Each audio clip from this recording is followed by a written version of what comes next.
Ilang buwan na rin ang nakakaraan nang sumagi sa isip kong gawin ang ride na ito. Madali lang naman siya kung isipin mo. Papadyak sa mga bayan na nasa baybayin ng Manila Bay, sa mga coastal towns ng Bulacan at Pampanga. Sa una, inakala ko ay magiging isang simpleng ride lang ito.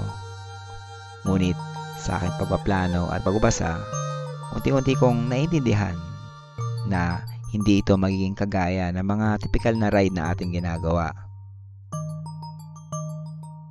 Sa ilalim kasi ng mga katubigang nagpapalubog sa mga bayan dito, may mga kwento at leksyon na nais kong malaman.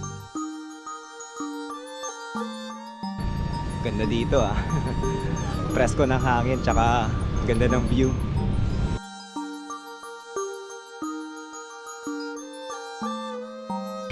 So, andito tayo sa Barangay Dampalit sa Malabon, sa tinatawag na Dampalit Mega Dike.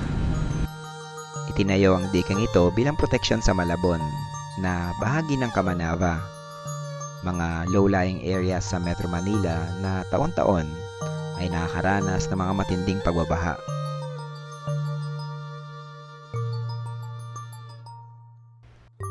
Bago tayo umabot sa bersyong ito ng dike, nagkaroon ito ng ebolusyon ng halos 2 dekada rin.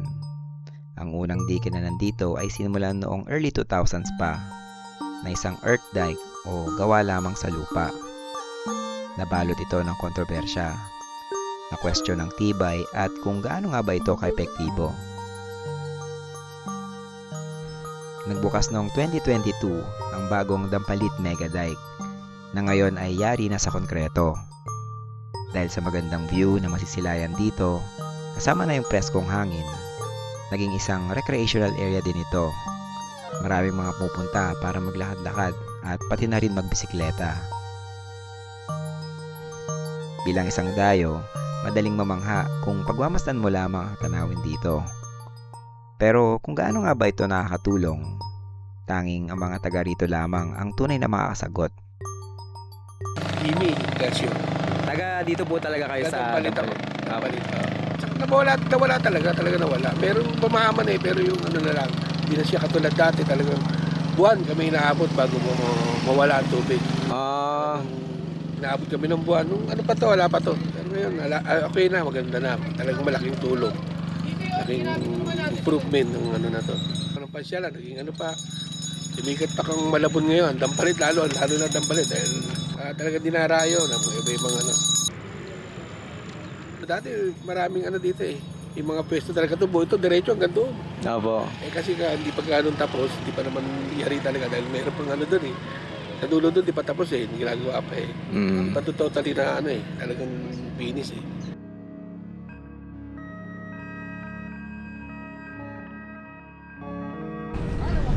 Mukhang positibo naman yung naging epekto ng dike dito sa komunidad ng Malabon.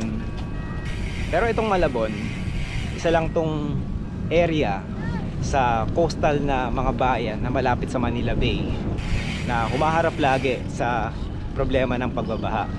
So, sa ride natin ngayon, gusto nating puntahan yung mga bayan na nasa coastline ng Manila Bay, yung mga bayan ng Bulacan at Pampanga na may similar na problem dito.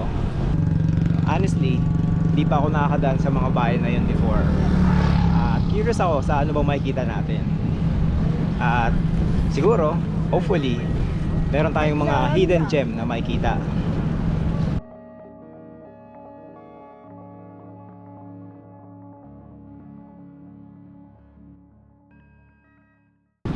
Normally, pag pupunta tayo pa norte, ang dinadaanan natin is MacArthur Highway. Pero today, dito tayo sa looban. So, mula dito sa Malabon, dadaan tayo ng Bando, Malolos, Hagonoy, Ombong, hanggang sa Makabebe mamaya.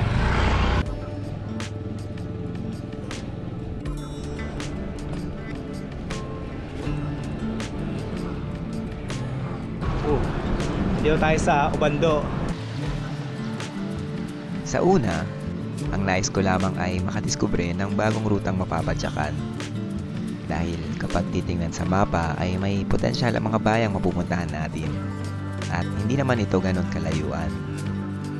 Pero habang sa ating pagsasaliksik ay tila hindi kayang maging insensitibo at huwag na lang pansinin ang sitwasyon ng mga lugar na ating madaraanan.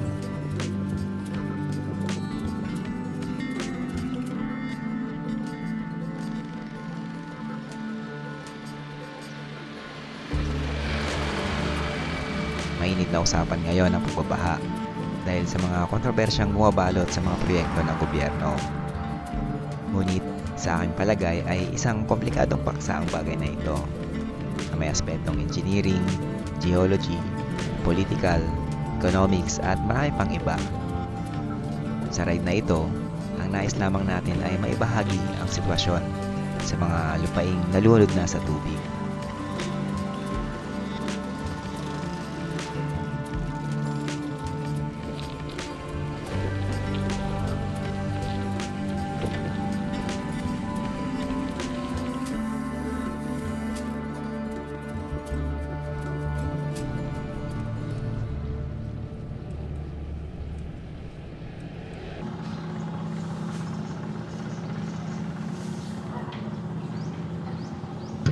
Tingin ko, alam ko na kung bakit kulay ube itong kulay ng bridge na to.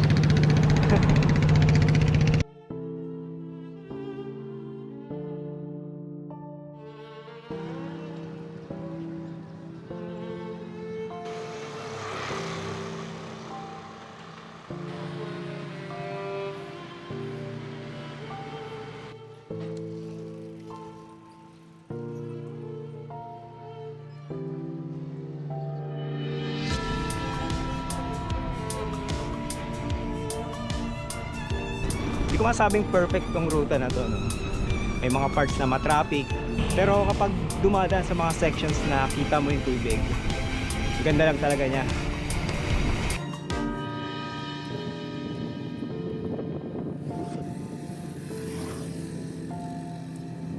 Marami ring sections ang maraming basura. I think may potential itong rutang to para sa mga cyclist.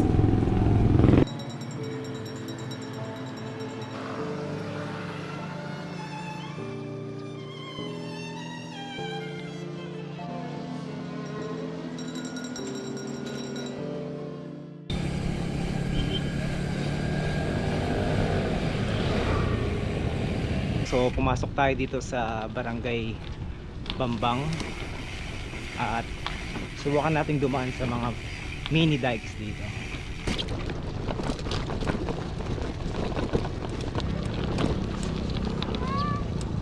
Wow. Ayon sa pag-aaral ng UP College of Science at UP Resilience Institute, NOAA, mula 2014 to 2020, lumalabas na ang probinsya ng Bulacan ay lumulubog sa rate na 109 mm bawat taon.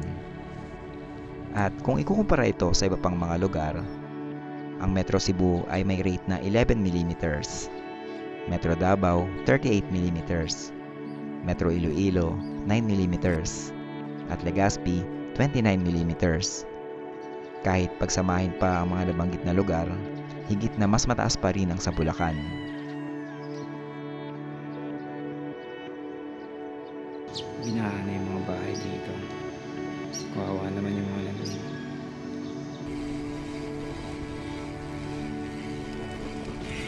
So mukhang permanente nang may tubig dito. Siguro kung nakatira ka sa barangay na to, normal na meron kang bangka sa bahay mo.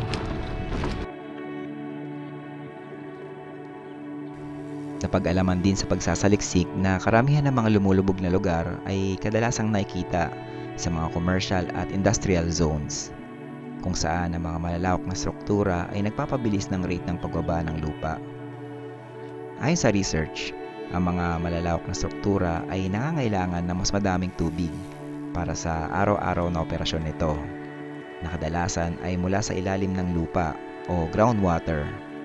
At ito ay tumutulong magpalala ng rate ng subsidence sa mga lugar na ito. Ganda ng mga ibon.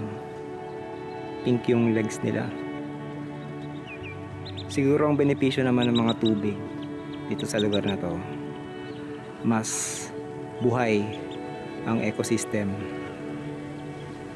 Itong mga ibon, marami silang makakain, at yung mga isda, marami silang titirahan.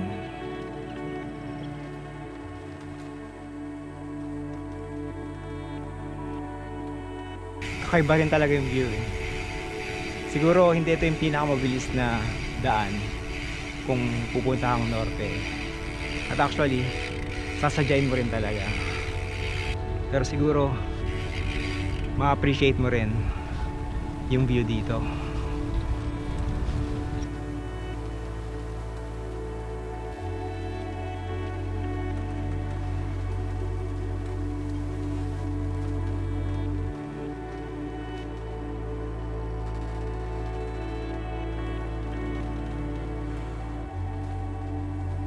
Tunay na nakamamanghang tanawin dito. Pero kung iisipin natin, sa likod ng ganda na ating nakikita, ang mga katubigan ring ito ay nagiging sanhi ng paghihirap ng mga lokal dito. Lalong-lalo na sa panahon ng tag-ulan. Kaya hindi mawala sa isip ko na kailangan din natin maging sensitibo sa mga apektado ng pagbabaha rito.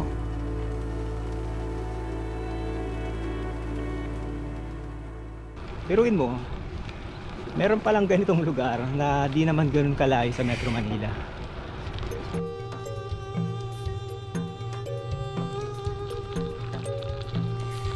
May gravel section pa.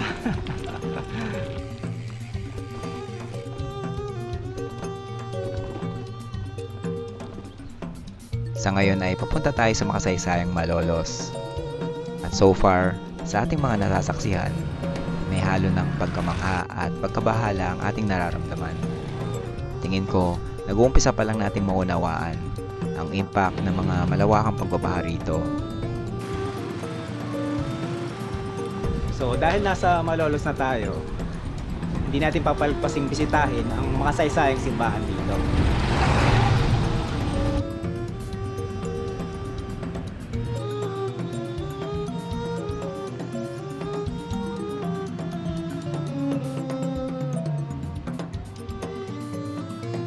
Papunta na tayo sa isa pang coastal town ng Bulacan, ang bayan ng Paumbong.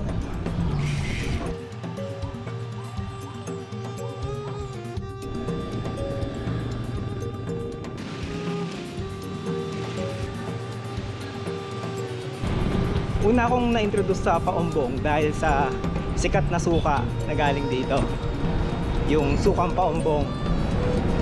Ang iba sa sukang ito is gawa siya sa nipa na palm tree. At makikita mo rin talagang abundant yung nipa dito sa bayan na to.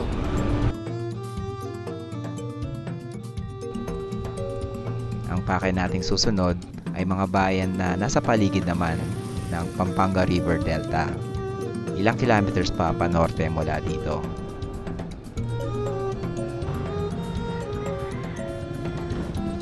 So patawid na tayo sa Hagonoy.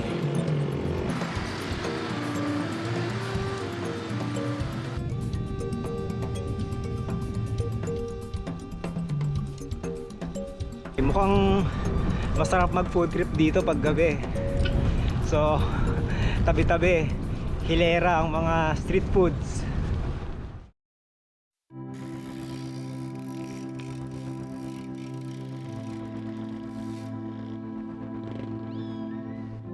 Sa mga nadaanan nating bayan ngayong araw na ito, dito sa Hagonoy natin nakita kung paano mabuhay ang mga tao kasama ang mga tubig ng pagbabaha. Madaming mga establishmento, kahit pa sa sentro ng bayan, ang lubog pa rin sa tubig na direktang nakakaapekto sa araw-araw na pamumuhay ng mga nakatira dito.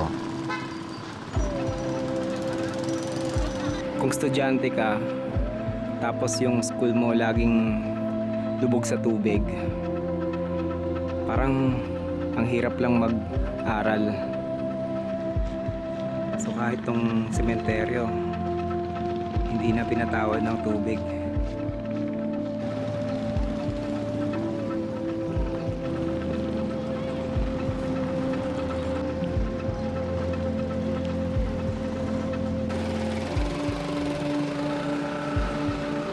isa tong Hagonoy sa mga bayan ng Bulacan na taon-taon naka-experience ng matinding pagbabaha.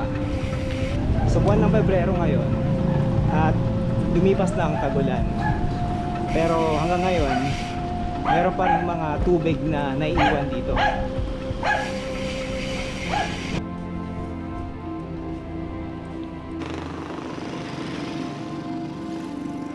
Itong Hagonoy, pati yung iba pang mga coastal town ng Bulacan at Pampanga, nabuo sila sa isang delta environment. So natural na magiging prone sila sa pagbabaha. Pero yung sitwasyon kasi dito, lumalala ng lumalala over the years. At maraming factor ang nagko-contribute dito. Ang tinatawag na river delta ay isang anyong lupa na nabuo mula sa mga sediments na dala ng ilog. Sa kaso ng mga bayan ng Hagonoy, Paombong, pati na rin mga harating na bayan ng Masantol at Macabebe, ang ilog na ito ay ang Pampanga River. Kasama na ang iba pang mga maliliit na ilog na nagsanga-sanga mula rito.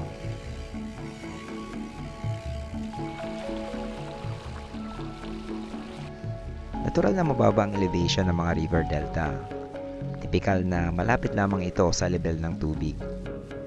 Kapag dagulan, inaasahan na ang malaking volume ng tubig mula sa ilog na nagiging sanhi na pag-apaw nito papunta sa mga kabahayan.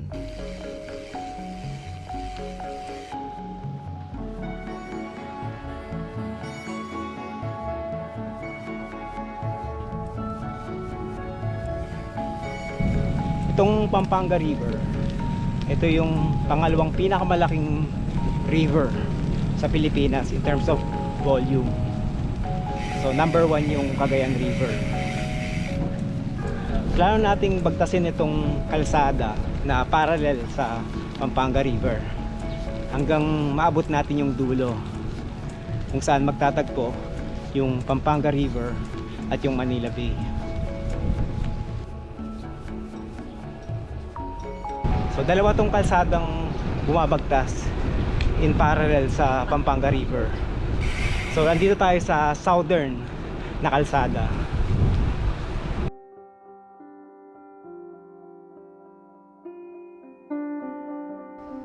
Matagal ng kaalaman na malaking suliranin na pag-apaw ng Pampanga River na nagdudulot ng pagbabaha at pagkasira ng kabuhayan ng mga nakatira sa paligid.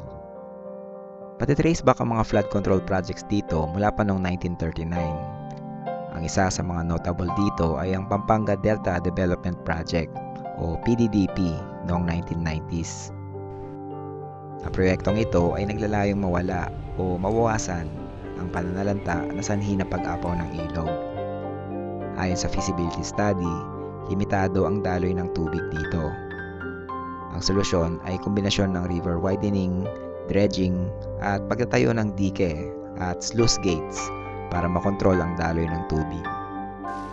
Ngunit maraming kinaharap na pagsubok ang proyektong ito, gaya ng delay, kakulangan ng pondo, pati na rin hindi pagkakasundo ng resettlement plan sa mga apektadong pamilya. Sa huli, hindi nasunod ang orihinal na plano at phase 1 lang ng proyekto ang nagawa. Ngayon, mahigit 2 dekada nang nakalipas. Kumusta nga ba ang naging sitwasyon ng mga nakatira dito? Ako si default Aguinaldo tuloy ko pangalan. Apple Aguinaldo. Taga dito po talaga kayo sa sa Totally sa Masantol. Pangkawayan kami. Sa Pangkawayan po. Masantol Pampanga. Pero matagal na rin po kayo dito matagal na natira. rin, almost 10 years. Pero dito rin naman kami nagkaroon ng mga peace fund noong araw. Kaya dito na rin kami na maraming bahala kaming pinagdaanan dito. Ito talaga kasi ito hindi naman nakaka-prevent ng bahay. Ito karsada to na mag-uugnay sana sa project ito ng DPWH na hindi ko alam kung flood control o ano. Pero okay din naman. At least mataas natitira ng mga evacuation center. Isa pa, hindi nilulubog yung mga naka-residential dito. Yung sa kabilang side mo. Sinira ng DP. Niluwangan yung ilog kasi sabi, yun daw naging focus ng malaking pagbasa sa itaas. Pero total hindi naman. Matagal na kaming naninirahan dito. Kaso wala rin. Ganoon din. Ay yung problema, Nilaparan niya nila ilog, yun namang ginawa nilang milyon-milyon na ginastos dito sa dike. Ayun, nasira lang. Wala nang kumukontrol na pispan. Dapat nirecrap muna nila bago nila sinira yung pispan. Project po na yun ng gobyerno, maraming nawalan ng kabuhayan po doon. Marami. Dati, caretaker ako ng pispan yan. Na yung mga pispan ng mga utol ko na nangangapital ka, wala na. Pati yung mga dapat sana in-export na suktong dapat maraming harvest. Yan, meron pa naman pispan kasi nga ito hindi na apektuhan to. Yung sa iba, tsaka dito sa may parte ng Makabebe. Kung hindi nila sinira yan, hindi masisira dike. Hindi rin yung income ng pagsusugpo dito. Hindi Baka parang masisira. makikinabang. Parang Kapitalista, na-consider nila. yung mga bantay, yung mga trabahador, o ay sugpo, yung export, yung dollar na papasok sa atin. Alimango kayo. Opo. Dapat pinag-aaralan mo na bago gawin ang lahat. Ngayon ho, ito yung source of income nyo ngayon pag Ayan, nauwi sa mami. Dating nagpipis pa.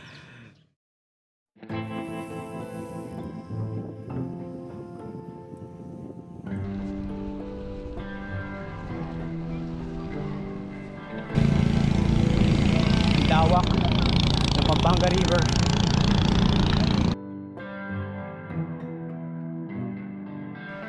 Madami tayong malilista sa kung bakit nga ba binabaha ang mga bayan na ating nadaanan. Kasama na dito ang geological na lokasyon at natural na katangian ng mga lupaing ito.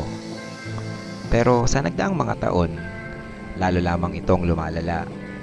Ang mga kalupaan ay patuloy na lumulubog dahil sa malawakang urbanisasyon. Samantalang ang level ng tubig ay umaangat naman.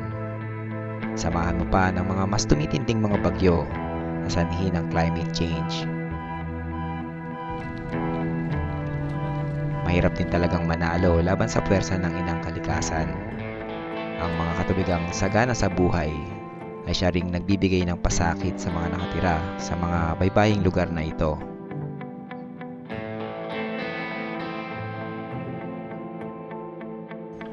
Isang komplikadong paksa ang problema ng matinding pagbabaha. Pero naniniwala ako na ito ay bagay na kaya nating masolusyonan.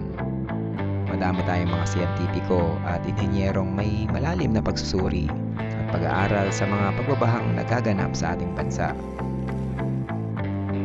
Ang kailangan natin ay komprehensibong plano na nakatutok hindi lamang sa isang lokalidad, kundi pangkalahatan. Proyektong matibay at kayang tumagal ng mahabang panahon. Pondo para sa mga tuloy-tuloy na maintenance at pagmamando ng operasyon. Kapasidad na maproteksyonan ang buhay at kabuhayan ng mga naninirahan.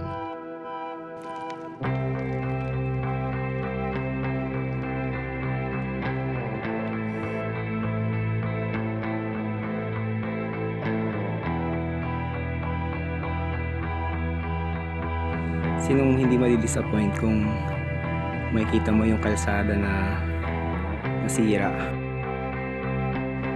Ngunit ang lahat ng mga ito ay hindi matutupad kung wala ang political will ng mga nakaupo sa gobyerno. Kung ang mga pondong nakalaan ay di sapat o mawawala na lamang na parang bula. Ang mga planong ito ay walang saysay at baka maging titik at guhit lamang sa papel na unti-unting aagnasin ng panahon kasama ng mga lupaing dahan-dahang nalulunod sa tubig.